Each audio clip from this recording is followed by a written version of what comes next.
Here's a question. Can Strich make instruments as well as they make their guitar pedals? Let's find out. What's up, everybody? I'm the Tatted Ball Guy, and I like to test out gear so you don't have to. If you're a fan of my content, you know I've collaborated with Strich quite a bit in the past. I've tried out many of their guitar pedals and some of their pedal boards, and I'd say about 98% of their stuff has gotten the Tatted Ball Guy seal of approval. So needless to say, I'm pretty excited to see what's in this beginner bass guitar kit. Starting off, we have the little 10-watt bass amplifier. It's got Bluetooth capability and a headphone out. It can also run on battery power, which means it's portable. So let's see what else is in this kit. Next up, we have ourselves a pretty solid gig bag. We have our bass guitar adjustment tools, and then we have this bag. Let's see what else is inside. We have a guitar strap, a tuner, a microfiber cloth to keep the bass clean. We have this complimentary 10-foot guitar cable, which surprisingly doesn't feel like a thin piece of garbage. We're off to a really nice start, Strich. And now time for the main attraction, the bass guitar. I mean, so far it's got a nice solid weight to it. Well, here we have it, a bass guitar by Strich. Believe it or not, this is actually my first Sunburst instrument. Pretty awesome.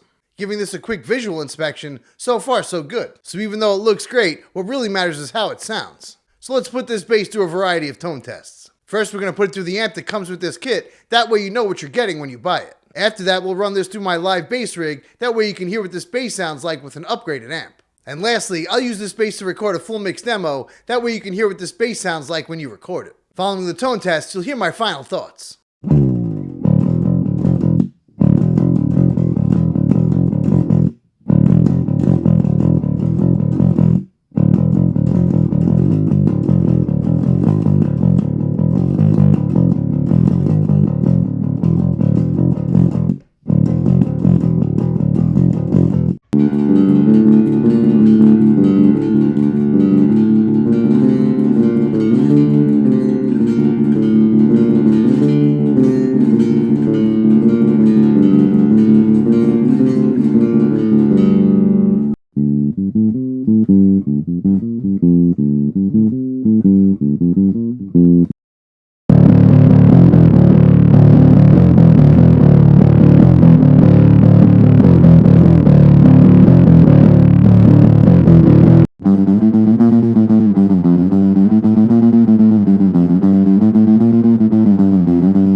So I gotta say, getting all this for $172 is a pretty awesome deal. But I believe transparency is important, so there are a few things to talk about. For starters, I was impressed with this tiny little practice amp. But you should know, this amp is only good for two things. The first is if you're practicing somewhere quiet, like your bedroom. Another great use for this, since it's battery powered, it's good to travel on the go with. However, this amp is not loud enough to jam with other musicians. So don't think you're going to be able to buy this kit, head over to your friend's house that plays drums, and start jamming along. This will never be loud enough. As for the full mix demo and running it through my personal live amp, this sounded pretty decent. But the other thing that I have to mention is the buzz on the A string. It's an easy fix with a slight adjustment of the truss rod, but if you're a beginner, that might be a little challenging for you to do. That's definitely something Quality Control should have picked up on. Aside from that, I think this is a pretty great starter kit for not a lot of money. So if you're thinking about learning to play the bass, check out this beginning bass kit by Strich. I'll see you in the next one.